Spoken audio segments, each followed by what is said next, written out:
Hey everybody, I'm Danielle Massi, and like always, I'm going live to you today at 2 p.m. Eastern Standard Time to talk about all things shadow work. And today I wanted to do something slightly different, something a little bit out of the norm. And so today we're going to talk about channeling. I know this is a topic that people love to discuss because it's really cool. Honestly, channeling is really cool. So I'm excited to go into this one. For those of you who are new to my world, I'm Danielle Massi. I'm a licensed therapist, but I'm also a super woo, spiritual AF shadow worker, and that's my fun place, that's my happy place, and that's why I'm here today. Every week I talk about shadow work and all the reasons why it's really important for us and the benefits of it, and channeling, the topic that we're going to talk about today, is inherently connected to your shadow. So let's just kind of start off with some basics, right? What is channeling? For those of you who have never heard about this before, feel free to comment in the chat box because I'd love to talk about it. But channeling is being able to connect with higher spirits. This is a little bit different than mediumship, where you're talking to loved ones who have passed on, which is also super cool, but there's a distinct distinction between the two. When I first started getting into this work, someone explained to me that being a medium was talking to the people who had crossed over, people who had passed away. And when I first started in this, I had that ability. And what would happen is I would end up playing like the Long Island medium at parties, which is funny because I'm from Long Island, where like people's loved ones would talk to me and I would relay messages and all kinds of stuff, which was awesome. But what I found is that a lot of people who have passed on, they're still them. They're still them in every sense of the word. Like when you die, you don't all of a sudden become this ethereal being. You're still you. So people have attitudes, and some people aren't super nice, and some people are lovely and amazing. But what would happen is I experienced a lot of fatigue and burnout doing that work. Channeling is connecting to a higher plane. It's connecting to what we call the 5D. And when we channel, what we're doing is we're kind of bypassing those spirits and going up a little bit further and accessing information that is for our highest and greatest good. The information that we get from that place is so clear and so pure, nothing has ever tainted it. And so information that is channeled through is the most helpful for us. And I know that's been true for me. When we have information that is channeled through, we make choices that are really beneficial for us. We choose the right partners, we get into the right business, we start changing our diets, whatever it is that we're getting downloaded in. It's called a download when that information comes through. So when you channel, that information comes directly through and you're hearing it from spirit guides. There are so many spirit guides, there's too many to even mention, but some of them are the archangels like Raphael and Gabriel and Michael. There's also goddesses like Durga and Isis and Kuan Yin. There's so many to pull from. And depending on who you are and what your life has been like and where your soul has been before, you have a small little spirit guide team that follows you around. And essentially all day long, they nudge you in different directions. They just give you little pokes to try and get you closer to the best version of yourself. And what this looks like is seeing things like angel numbers, like 1111 or 222 and things like that, or having certain birds follow you around, butterflies, seeing a ladybug. They place these things on your path to give you the, like, you're getting warmer, or like, pay attention to this, little nudges. Channeling is when you learn to directly connect with them, where you're getting the information and you know exactly what they want. Instead of just seeing angel numbers, what you're hearing is, this is the right path. Or pay attention to this thing. This isn't what you thought it was. And the information that is channeled through is so potent. And every one of us has this little spirit guide team that's working for us, working for our best interest. But we don't always know how to access them. Everybody's heard of those basic things like pay attention to the little signs and nudges, and pay attention to the numbers that you see and stuff like that, because they all communicate messages, and those are awesome. But I'm going to give you some real tips to increase your ability to channel, to get information that's just completely pure and downloaded through you, so that you can live a life that is just your most authentic expression of you. So first off, this one was really tough for me, if we're being honest, but if you are working on clearing that channel, you need to do everything in your power to really keep that channel clear. And what that looks like is doing things like eating cleaner. There's certain foods that we eat that really clog up our channel and make it hard for us to hear things.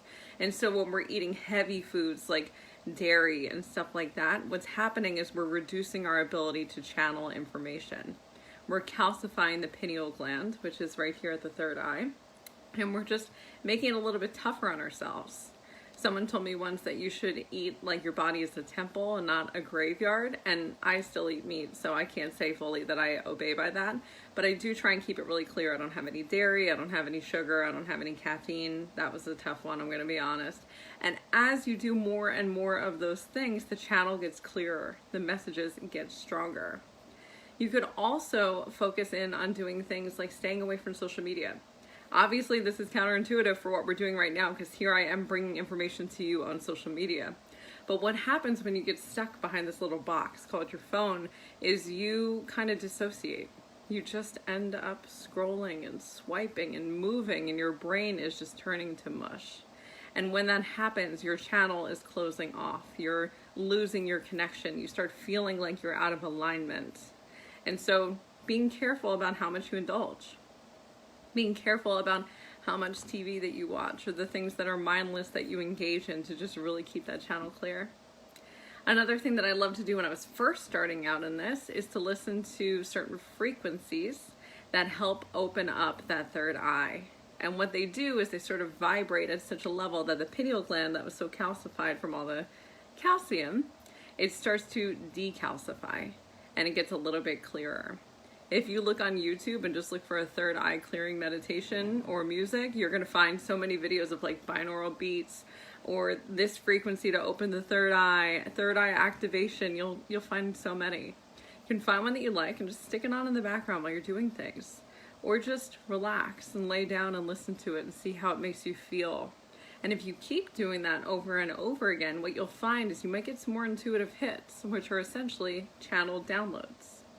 As you get more of these hits and you start listening more, it gets clearer. My next tip for channeling is to open up a conversation. So I told you guys before that we all have this spirit guide team that we can connect with and talk to at any time, and they're essentially helping us live our lives. But if we don't want to talk to them, they're not going to talk to us. And so it's really important that you make it a two-way conversation and you just open yourself up to it. So just start talking to them. It might seem weird, but when you're by yourself in the car or like on a walk or something, just talk out loud to them. Have a conversation with them.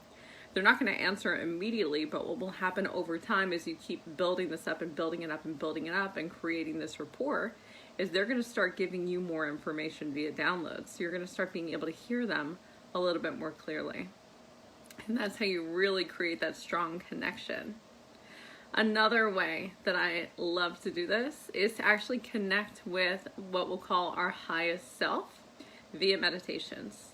So for those of you who are super new to this, I'm going to give you like the most watered down version of this information. We all have a highest self. This highest self is a version of us that has existed through every single one of our past lives, every experience we've had in this life, and all the possibilities that are to come. It's like our soul without time as a limit. And our highest self is able to guide us so intuitively because they are us. They know everything that we need to do and how to get to where we're trying to go because they've lived it, literally. And so when we do past life work, when I do past life work with clients, very often we'll call in our highest self because that person has been there with us through those past lives and has gone through this stuff with us. So we can call them in and use them as a guide. Connecting with your highest self is easy. All I recommend doing is just closing your eyes, taking a few deep breaths in through the nose and out through the mouth, and really making sure that as you take those deep breaths, you're breathing in deeply through your belly and not doing this breath, because this is not helpful. This is all tension. We want to breathe so that as you breathe, your stomach is moving your hands out and in if you were to have your hands on them. And as you do that, imagine that a very, very long string is connecting from the crown of your head through your third eye, down your throat, your heart, your solar plexus, your sacral, and your root. And as this long, thin string is there, well, imagine that it's your channel. And once you feel fully in tuned, just imagine yourself floating up. And then when you get wherever it is that you need to go, whether it's floating through space or off in a field somewhere, wherever your brain takes you, just trust it. Ask your highest self to step forward. Just call them in and see who shows up. They're like you, but not exactly you, but they have infinite wisdom about what it is that you need. Very often when I'm writing posts for Instagram, for my website, for TikTok, like, it doesn't matter where, I will actually just contact my highest self and be like, hey, like, what version of this does the best?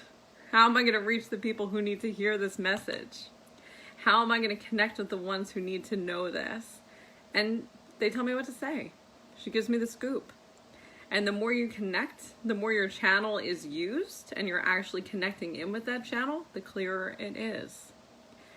Everyone has different abilities. We're all born with different capacities. So there are some of you who are going to have a much harder time of this, and that's okay. It's still accessible to you. Even if it's harder, it doesn't mean that you can't.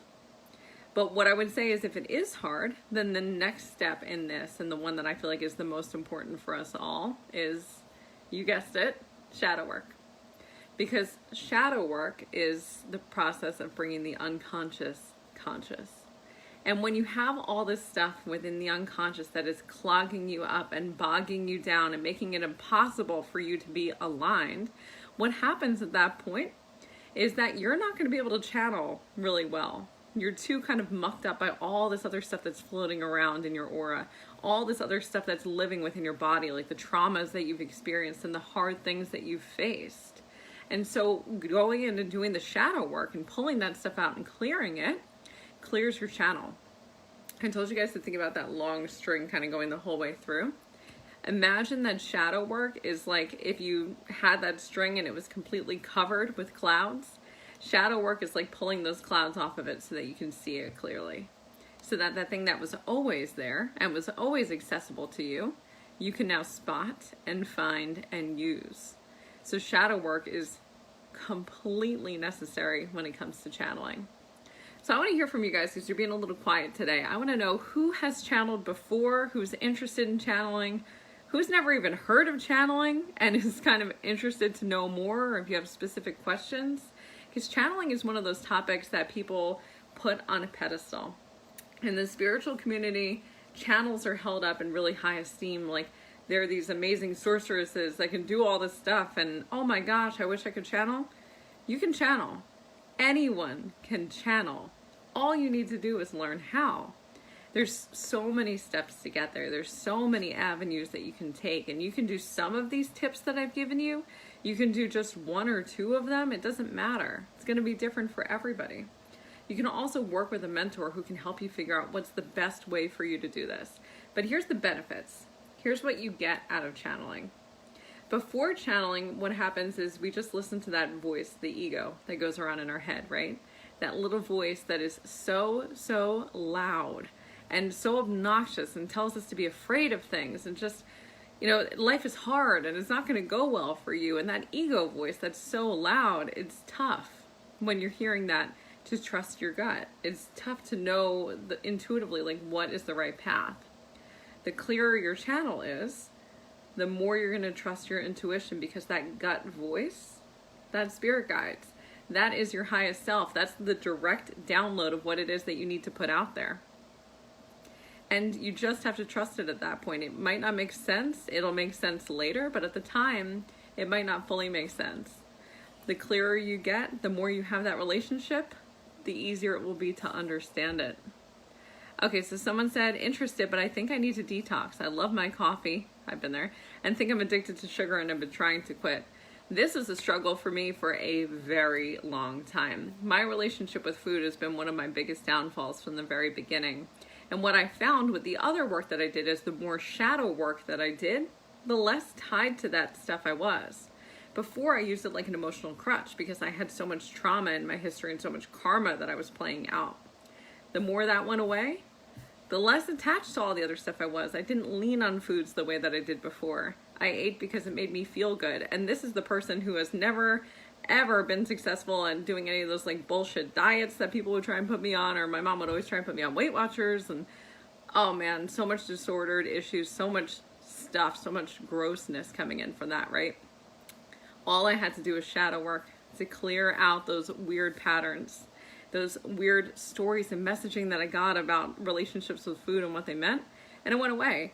And my channel got so much stronger when I was able to detox those things.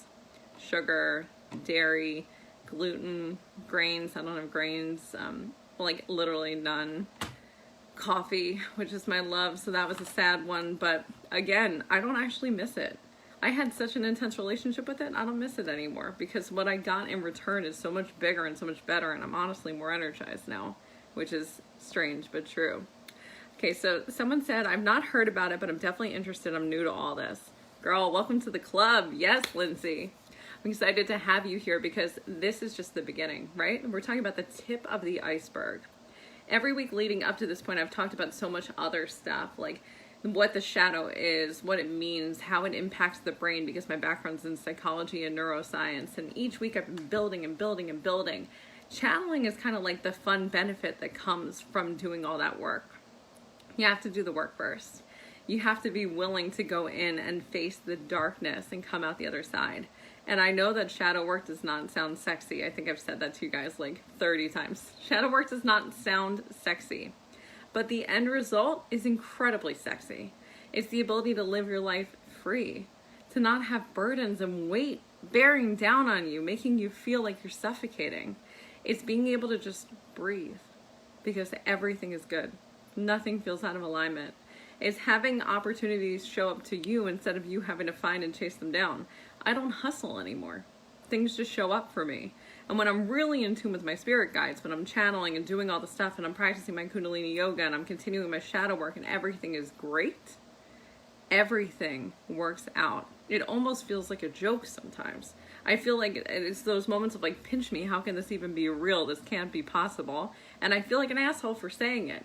But I was not this person just a few years ago. I was the exact opposite. It takes work. So the question that I have for everybody is, are you willing to get in there? Are you willing to do the work and to face the stuff that's in the closet for you, the darkness? Because if you can, the reward is so unbelievable. Ashley said, I realized I've been numbing with food and I'm hoping for the shift with the shadow work coming up. That's why you signed up for the Create Your Light Academy, girl. We're going to bust right through that. This is going to be such a different conversation in just a few months for you. We're going to release the attachment to all these things. Release the attachment to the food, to the shitty patterns that we have, to the fear of failure, all these different things that just hold us back. And by untethering to all of this stuff, everything pops off. We become free. Shadow work is incredible. I can't speak about it enough because shadow work is the most effective way to change your life. Throughout my group program, the Create Your Light Academy that Ashley signed up for, and I'm so excited to have you, we do 2 months of deep shadow work. And man, it can be intense at times because shadow work is not easy, right? Shadow work is a little bit heavier. It's got more depth to it, and so it can feel a bit more draining. But what happens as we do this stuff within the confines of the Create Your Light Academy is we also include healing modalities that just kind of bring you back up, bring you back to that level of neutrality so that your body can stay calm and reconnect to the brain via the vagus nerve, which is that long connection between the two. What happens when they start not trusting each other is we can't channel. We can't access that information that we otherwise would easily be able to access. You need to learn to trust yourself again. You need to learn that what you feel in your gut is right, because it is. And so channeling is just one of the many benefits of shadow work. So this was amazing. I'm so glad that I got to do this all with you. I want to hear from everybody. What are the topics that you want to hear about? What are the things that you want to know? Oh, one more question. Ashley said, do you hear actual voices that seem outside of you when you channel, or is it more like your thoughts? This is a great question. So when I channel, and I've heard other people who channel who say the same thing, it is definitely like my thoughts, but there's a very distinct difference. Normal thoughts kind of have a different frequency or a different sound to them. It sounds like my voice in my head. When I channel, it sounds like if someone took me and like tweaked my voice and made it really ethereal and beautiful and dropped it down a little bit. where it's like, everything is going to be fine. I can't even come into that. Like, I don't sound like that, but maybe my highest self does. So something to look into, something to feel. And you might notice when you know, like in your gut, something is right, you might hear that voice. And when something is like, don't do it because X, Y, and Z pattern that you're reliving over and over and over again, that sounds different. Hear the difference between the two and watch how much that changes things for you. You'll notice which one's which. That was such a good question. Cool. Well, this has been amazing, guys. As always, I will see you next week on Monday at 2 p.m. And in the meantime, love you all. Bye.